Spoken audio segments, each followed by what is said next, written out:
오늘 시편은 하나님과 관련된 아주 중요한 말씀 세 가지가 나옵니다. 그게 1절, 5절, 11절 세 군데 이 시편 말씀에 하나님이 이런 분이다라고 하는 말씀이 나오는데 그게 뭐냐? 제일 첫 번째는 환난 중에 만날 큰 도움입니다. 이게 1절에 나오는 하나님의 모습이고요. 또 두 번째는 5절에 나오는 하나님은 새벽에 우리를 돕는 분입니다 라고 하는 게 두 번째 나오는 하나님의 모습입니다. 또 세 번째 하나님의 모습은 11절에 나오는 우리의 피난처이십니다 라고 하는 하나님에 관련된 세 가지 모습이 오늘 그려져 있습니다. 그래서 하나님은 환난 중에 만날 큰 도움, 그리고 새벽에 도우시는 분, 그리고 우리의 피난처라고 하는 하나님의 묘사가 잘 되어 있습니다. 하나님의 묘사만 되어 있는 게 아니죠. 또 우리는 그 하나님에 대해서 어떻게 해야 되는지 신앙의 자세에 관련된 말씀이 나옵니다. 그게 뭐냐? 3절에 보면 우리는 두려워하지 아니하리로다. 두려움 없이 신앙생활 해야 됩니다 라고 하는 우리의 신앙 자세에 대해서 제일 첫 번째 말씀하시고 있고, 두 번째는 5절에 나오는 말씀이죠. 성이 흔들리지 아니할 것이다 라고 하는 말씀처럼 우리는 흔들리지 말아야 됩니다 라고 하는 말씀을 하고 있습니다. 세 번째가 10절 말씀에 보면 우리는 하나님됨을 알지어다 그렇게 말씀하시면서 두려워하지 마십시오, 흔들리지 마십시오, 하나님됨을 알아가는 신앙의 자세를 가지십시오. 이렇게 세 가지를 이야기하고 있습니다. 그러니까 하나님은 우리에게 두려움 없이 방황하지 않고 하나님을 아는 지식에 더욱 성숙해져 가야 합니다 라고 하는 것을 요구하고 있다는 것을 알 수 있습니다. 자, 이 시편 기자는 제일 먼저 우리가 왜 두려움 없이 살 수 있는지, 두려움이 왜 없는지를 말씀하시고 있습니다. 그게 뭐냐? 환난 날에 만날 큰 도움이 우리 하나님이시기 때문에 여러분 두려움 없이 사세요 이렇게 얘기하시고 있는데, 제가 늘 말씀드리지만 우리 삶에 가장 많이 일어나는 감정, 그게 뭐냐면 두려움과 외로움입니다. 이 두려움과 외로움이라고 하는 감정이 우리 삶에서 가장 많이 일어나는 감정이고 늘 우리를 따라다니는 감정이 두려움, 외로움, 이 두 가지입니다. 이 두려움이라고 하는 것은 여러분, 이 사람이 두렵지 않은 게 어디 있겠습니까? 죽음도 두렵지요. 또 내가 혹시 경제적으로 파탄이 날까 두렵죠. 또 내가 인간관계를 맺고 있는데 그 인간관계가 깨질까 봐 두렵죠.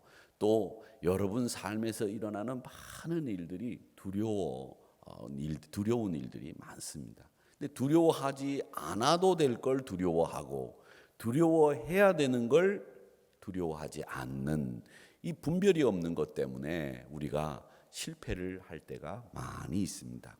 이 두려움이라고 하는 것은 여러분 당연히 가져야 되는 감정입니다. 두려워해야 되는데 두려워하지 않는다? 저는 그것도 문제라고 생각을 합니다. 이 말씀을 잘 들으셔야 됩니다. 우리가 두려워해야 되는데도 두려워하지 않는 거, 그것도 문제고요. 또 두려워해야 되는데 안 하는 것도 문제지만 안 해도 되는 걸 두려워하는 것도 문제다라는 거죠. 그러면 우리가 어떤 마음이 정상적으로 두려운 마음이 있어야 되고 어떻게 두려움을 가지지 말라고 오늘 시편 기자는 이야기하는지 그걸 여러분들이 알고 계셔야 됩니다. 여러분 두려워하는 거 지극히 당연한 겁니다. 병이 걸려 내가 죽을까 두려워하는 거 지극히 당연한 겁니다. 그건 이상한 게 아닌 겁니다. 신앙이 없는 게 아닙니다. 다 두려워해야 합니다. 그런데 이게 교만하거나 자고하거나 자신의 힘을 너무 과신한 나머지 나는 두려움 없다, 이건 틀린 이야기입니다. 여러분 우리는 두려워해야 됩니다. 두려운 재앙이 코앞에 이르렀는데 태평성대인 양 생각하고 사리사욕을 채우기에 급급해서 우상 섬기기를 멈추지 않았던 이스라엘 백성들, 그 이스라엘 백성들을 향해서 예레미야 선지자가 뭐라고 목이 아프게 외쳤습니까? 여호와께로 돌아와라. 두려워할 것을 두려워하지 않는 너희들 깨달아라. 이렇게 눈물로 이스라엘 백성들을 향해서 외쳤던 사람이 예레미야 선지자입니다. 여러분, 두려워해야 될 것을 두려워하지 않고 두려워하지 않아도 되는 걸 두려워하는 이 이스라엘 백성들이 결국 말년에 그들은 하나님을 섬기지 않다가 망하고 말았습니다. 하나님을 두려워해야 되는데 두려워하지 않았던 이스라엘 백성들, 그들은 하나님을 피난처로 삼지 않았기 때문에 두려워해야 될 것을 두려워하지 않고 두려워하지 않아도 되는 걸 두려워하면서 살다가 그 꼴이 나고 만 겁니다. 이 열왕기상이나 역대기상에 보면 히스기야를 아버지로 둔 므낫세라고 하는 왕이 있었습니다. 아버지 히스기야가 어떤 사람입니까? 굉장한 믿음의 사람 아닙니까? 벽면을 향해서 기도하면서 자기 생명을 연장받았던 사람이 히스기야입니다. 그 아들이 므낫세입니다. 그러니까 그 아들 므낫세는 아버지의 신앙만 봐도 어떤 신앙의 사람인지를 쫙 그 면면을 알 수 있는 사람이 므낫세입니다. 그런데 이 친구가 아버지가 믿음으로 산 사람인데 반해서 아버지 히스기야가 헐어놓은 산당을 다시 세우고 바알 섬기는 제단을 쌓고 아세라 목상을 만들어 놓고 하늘의 별을 따라다녔다. 이렇게 성경은 이 므낫세에 대해서 말하고 있습니다. 이렇게 되면 그걸로 끝나는 게 아니라 흰놈 골짜기라고 하는 곳에다가 아들들을 불살라서 몰록신에다가 제사를 드리는 이 흉악한 짓을 서슴없이 했던 왕이 므낫세라고 하는 못된 왕입니다. 여러분, 므낫세는 왕 중에 못된 왕, 대표적인 왕 중에 하나입니다. 그 아버지가 히스기야입니다. 이런 일들을 통해서 이 므낫세는 자기 왕권이 강력해질 줄 알았습니다. 이스라엘 나라가 든든히 서갈 줄 알았습니다. 그런데 오히려 나라는 더 피폐해지고 몰락의 길로 주저앉고 말았습니다. 우리 신앙이들은 여러분, 자신의 힘을 믿어서 두려움이 없는 게 아니라 하나님을 우리의 피난처로 삼아 두려움이 없이 살아야 될 줄 믿습니다. 이게 제일 중요한 겁니다. 자신의 힘을 믿어서 두려워하지 않는 사람들 많습니다. 겁이 없는 사람들. 내가 힘이 있다, 내가 지위가 높다, 내가 돈이 있다. 그래서 많은 사람들이 나를 지지하고 나를 믿고 있으니 나는 두려울 것 없다. 물론 좋겠지요. 그러나 여러분, 자신의 힘을 믿어 두려움이 없는 것은 그건 교만한 것으로 그 끝이 있습니다. 그러나 하나님을 의지해서 두려움 없이 승리를 얻는 성도들은 그 끝이 없고요. 하늘나라 가기까지 두려움 없이 신앙생활에서 승리할 수 있다고 하는 거 기억하시고, 두려움 없는 환난 날에 큰 도움이신 하나님을 의지하시기를 주님의 이름으로 축원합니다. 그래서 환난 날에 큰 도움이신 하나님을 의지해서 두려움 없이 살겠다, 이 고백이 나와야 됩니다. 나는 두려움이 없다, 거짓말하지 마십시오. 다 두렵습니다. 그런데 나는 왜 두렵지 않느냐? 환난 날에 나의 큰 도움이신 하나님이 내 곁에 임마누엘 하시기 때문에 나는 두려움 없다. 이게 정상적인 신앙인의 고백이어야 한다는 거죠. 두 번째, 흔들리지 말라고 시편 기자는 우리에게 말씀하셨는데, 흔들리지 않는 이유는 뭐냐? 오늘 말씀해 보면 새벽에 도우시는 하나님이 계시다고 말씀하시고 있습니다. 우리 5절 한번 같이 읽어보겠습니다. 시작. 하나님이 그 성중에 계심에 성이 흔들리지 아니할 것이라. 새벽에 하나님이 도우시리로다. 아멘. 새벽에 도우시는 하나님이 계시기 때문에 그 성이 흔들리지 않는데요. 여러분도 마찬가지입니다. 새벽에 도우시는 하나님이 계시기 때문에 흔들리지 마시고 그 새벽에 도우시는 하나님을 의지하시기를 축원합니다. 밤이 지나면 어김없이 새벽이 찾아옵니다. 밤은 인생의 고난, 슬픔, 절망, 아픔을 상징합니다. 그런데 새벽은 희망을 상징합니다. 새벽이 찾아오면 긴 밤에 그 추위가 물러가고 따뜻한 햇볕이 나오면서 온도가 올라가고 희망이 차오르고 새롭게 시작할 마음이 우리 안에 꿈틀거립니다. 예수님의 무덤을 찾아갔던 그 여인들도 그 빈 무덤을 본 시간이 언제였느냐? 새벽이었습니다. 그런 의미에서 새벽은 우리에게 항상 이 희망의 시간인데, 이 새벽 시간에는 기도하기에 정말 좋은 시간입니다. 새벽 기도 시간에 많은 생각을 하나님이 우리에게 부어주십니다. 여러분 경험해 보세요. 이 새벽 기도가 끝나고 난 뒤에 기도하는 그 순간에 여러분의 기도도 하나님 앞에 올려드리지만 많은 생각들이 이 새벽 시간에 하나님을 통해서 우리에게 주어집니다. 그 많은 생각들이 다 건강하고 다 신앙생활에 유익한 생각들이 여러분 안에 하나님을 통해서 이 새벽 시간에 주어진다는 겁니다. 새벽은 하나님의 도움을 발견할 수 있는 가장 좋은 시간입니다. 새벽은 인간의 한계를 뛰어넘는 하나님의 기적을 체험할 수 있는 시간이 언제냐? 새벽입니다. 그리고 하나님의 인자하심을 묵상하기에 딱 좋은 시간이 언제냐? 새벽입니다. 그러기에 사랑하는 성도 여러분, 이 새벽에도 오시는 하나님의 능력을 체험하시기를 축원합니다. 그렇게 되면 흔들리지 않는다는 거예요.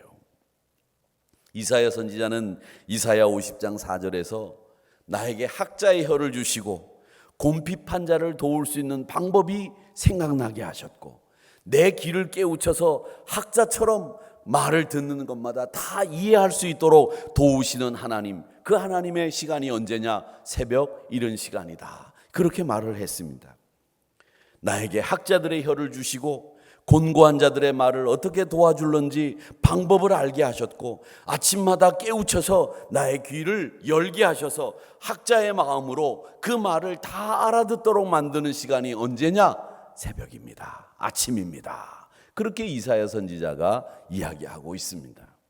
사랑하는 성도 여러분, 다윗은 시편 143편에서 이렇게 이야기합니다. 아침에 나로 하여금 주의 인자한 말씀 듣게 하시고 나를 주를 의지할 수 있도록 만들어 주시고 내가 다닐 길이 어디인지를 알게 하시며 내가 영혼을 주님 앞에 드릴 수 있도록 이 아침에 나를 도와주세요.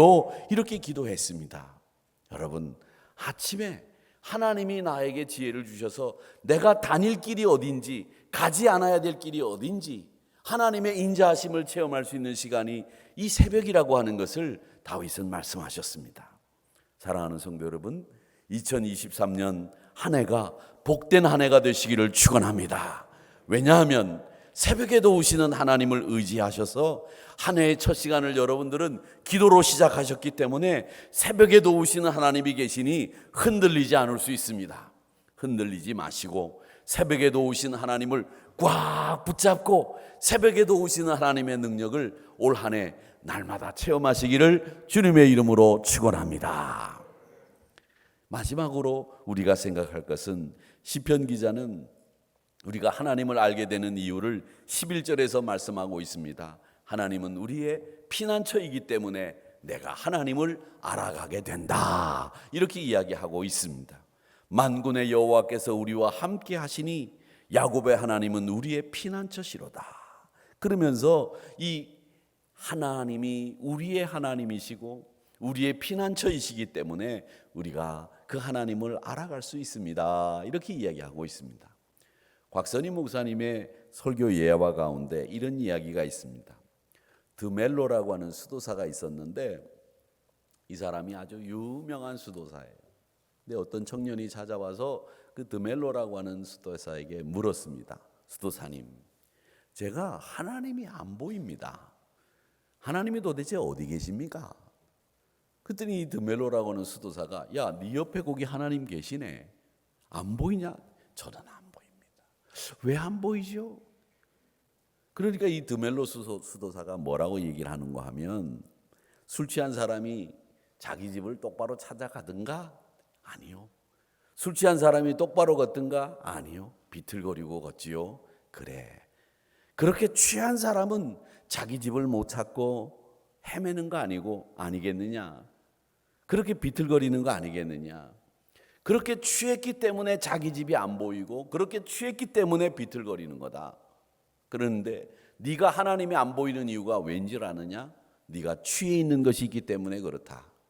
출세에 취해 있고 명예에 취해 있고 물질에 취해 있고 이런 것들에 쭉 취해 있기 때문에 네가 가야 될 네 집을 찾아가지 못하고 네가 비틀거리면서 이리저리 방황하는 거 아니겠느냐. 그러니까 그 취함에서 벗어나라. 이렇게 이야기했습니다. 여러분, 여러분이 취해 있는 것이 혹시 있습니까? 무엇에 취해 있습니까? 여러분, 요즘 세상은 보면 말이죠. 제가 참 그저께 그런 말을 해드렸죠. 개천에서 요즘엔 용이 안 난다. 옛날에는 개천에서 용이 난다. 이런 말씀을 드렸는데 이게 문제인 거예요. 사실은 이 계층 간의 사다리가 완전히 다 끊어져서 계층 간의 이동이 안 됩니다. 그러니까 이 세상을 어떻게 바라보느냐, 젊은이들이 이 세상을 어떻게 바라보느냐 하면 다 일확천금으로 한탕으로 열심히 돈 벌어가지고 열심히 저축해서 이렇게 해서 돈 벌 생각 안 해요. 요즘 저축하는 사람 있습니까? 저축하는 사람은 없어요.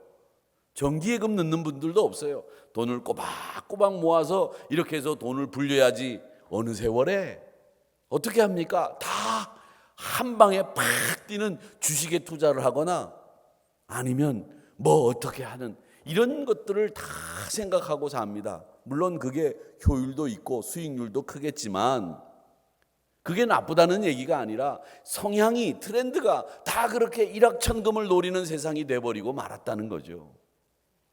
유튜브 같은 데 보면 어떤 젊은이가 나와서 자기가 돈 400만 원으로 60억 부자가 됐대요.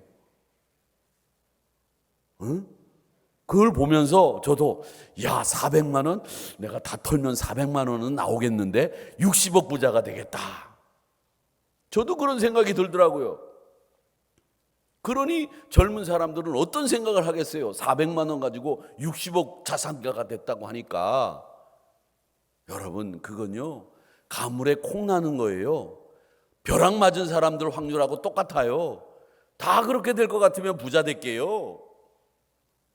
그런 일 별로 없어요. 열심히 모아가지고 열심히 살아서 땀을 흘려서 내가 자산가가 되고 내가 멋진 사람이 되는 게 그게 건강한 사회예요. 여러분, 그렇게 살려고 하지 마세요. 그렇게 살아봐야 그 사람들도 밥 세 끼 먹어요. 똑같아요. 밥 세 끼 먹고 하늘 가릴 수 있는 지붕이 있으면 오케이, 이너프입니다. 근데 우리는 그런 생각에 취해가지고 하나님을 보지 못하는 거죠. 자기가 가야 될 방향을 못 보는 거죠. 여기 중요한 단어 하나를 여러분 짚고 넘어가야 되겠습니다. 10절 말씀을 하나 보시기 바랍니다. 10절 같이 읽어보겠습니다. 시작. 이르시기를 너희는 가만히 있어 내가 하나님됨을 알지어다. 내가 문나라 중에서 높임을 받으리라. 내가 세계 중에서 높임을 받으리라 하시도다. 이 말씀에서 가만히 있어라는 말씀을 여러분 유의해서 보시기 바랍니다.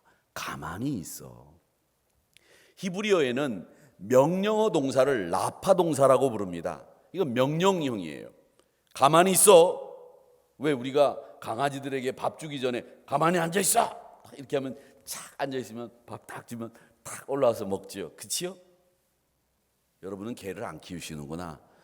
저도 개를 안 키우는데 강화도에 가면 진돗개가 2마리가 있습니다. 앞놈은 바다고 순놈은 산입니다. 산 바다. 근데 이 산이라고 하는 녀석이 잘 안 먹어요. 먹는 거에 별로 취미가 없어요. 얼굴이 잘생겼어요. 개인데도 딱 보면 얼굴이 진짜 잘생겼어. 근데 이번에 이 녀석이 혼자 있어서 너무 사회생활을 못하는 것 같아서 앞놈을 얼마 전에 갖다 놨거든요. 근데 이 앞놈이 요만한 놈이 왔는데 앞놈이 이 큰 순놈한테도 안 줘요. 진돗개인데 막 요즘에는 팍 같이 대들어요. 지가 이제 5개월도 안 된 게 말이죠. 2년 된 오빠한테 막 대들어요. 와, 여자가 이 개도 세구나. 그걸 제가 거기서 깨달았어요.